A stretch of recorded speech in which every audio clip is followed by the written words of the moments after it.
my name is Sarah Presto with the Redstone Federal Credit Union, and today I will be reading Chrysanthemum. This is a book that my mom used to read to me when I was a little girl, and I enjoyed it a lot.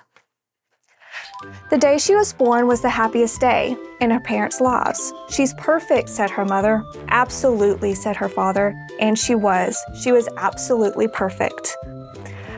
"Her name must be everything she is," said her mother. "Her name must be absolutely perfect," said her father. And it was. Chrysanthemum. Her parents named her Chrysanthemum. Chrysanthemum grew and grew and grew, and she was old enough to appreciate it. Chrysanthemum loved her name. She loved the way it sounded when her mother woke her up. She loved the way it sounded when her father called her for dinner, and she loved the way it sounded when she whispered it to herself in the bathroom mirror. Chrysanthemum, chrysanthemum, chrysanthemum. Chrysanthemum loved the way her name looked when it was written in ink on an envelope. She loved the way it looked when it was written with icing on her birthday cake. And she loved the way it looked when she wrote it to herself with her fat orange crayon. Chrysanthemum, chrysanthemum, chrysanthemum. Chrysanthemum thought that her name was absolutely perfect, and then she started school.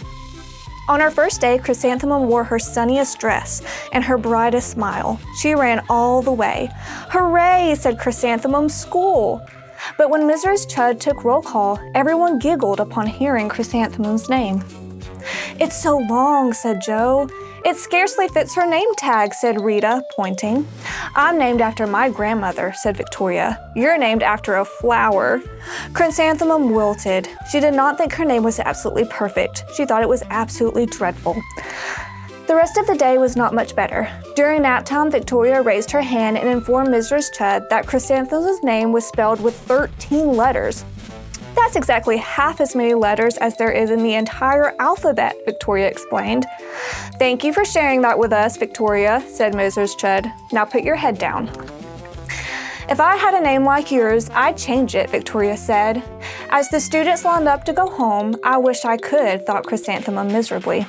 "Welcome home," said her mother. "Welcome home," said her father. "School is no place for me," said Chrysanthemum. "My name is too long, and it scarcely fits on my name tag, and I'm named after a flower." "Oh, pish," said her mother. "Your name is beautiful, and precious, and priceless, and fascinating, and winsome," said her father. "It's everything you are," said her mother. "Absolutely perfect," said her father. Chrysanthemum felt much better after her favorite dinner, macaroni and cheese with ketchup, and an evening filled with hugs, kisses, and paracheesy. That night, Chrysanthemum dreamed that her name was Jane. It was an extremely pleasant dream. The next morning, Chrysanthemum wore her most comfortable jumper. She walked to school as slowly as she could. She dragged her feet in the dirt. "Chrysanthemum, chrysanthemum, chrysanthemum," she wrote. "She even looks like a flower," said Victoria. As Chrysanthemum entered the playground, "Let's pick her," said Rita, pointing. "Let's smell her," said Joe. Chrysanthemum wilted. She did not think her name was absolutely perfect. She thought it was absolutely dreadful. The rest of the day was not much better. During nighttime, Victoria raised her hand and said, "A chrysanthemum is a flower. It lives in a garden with worms and other dirty things." "Thank you for sharing that with us, Victoria," says Mrs. Chud. "Now put your head down." "I just cannot believe your name," Victoria said as the students lined up to go home. "Neither can I," thought Chrysanthemum miserably. "Welcome home," said her mother. "Welcome home," said her father. "School is no place for me," said Chrysanthemum. "They said I even look like a flower. They pretended to pick me and smell me." "Oh, pish," said her mother. "They're just jealous and envious and begrudging and discontented and jaundiced," said her father. "Who wouldn't be jealous of a name like yours?" said her mother. "After all, it's absolutely perfect," said her father. Chrysanthemum felt a trifle better after her favorite dessert, chocolate cake with buttercream frosting, and another evening filled with hugs, kisses, and paracheese. The night Chrysanthemum dreamed that she really was a chrysanthemum. She sprouted leaves and petals. Victoria picked her and plucked the leaves and petals one by one until there was nothing left but a scrawny stem. It was the worst nightmare of Chrysanthemum's life. Chrysanthemum wore her outfit with 7 pockets the next morning. She loaded the pockets with her most prized possessions and her good luck charms.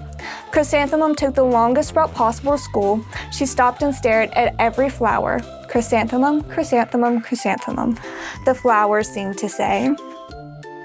That morning, the students were introduced to Mrs. Twinkle, the music teacher.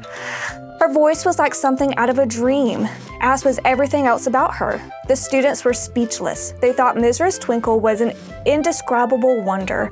They went out of their way to make a nice impression.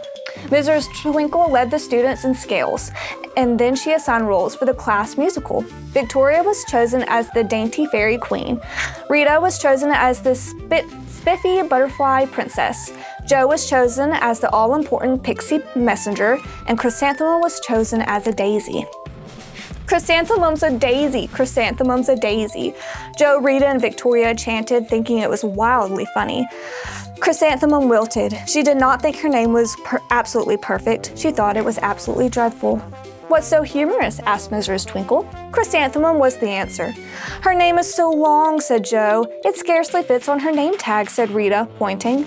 "I'm named after my grandmother," said Victoria. "She is named after a flower." "My name is long," said Mrs. Twinkle. "It is?" said Joe.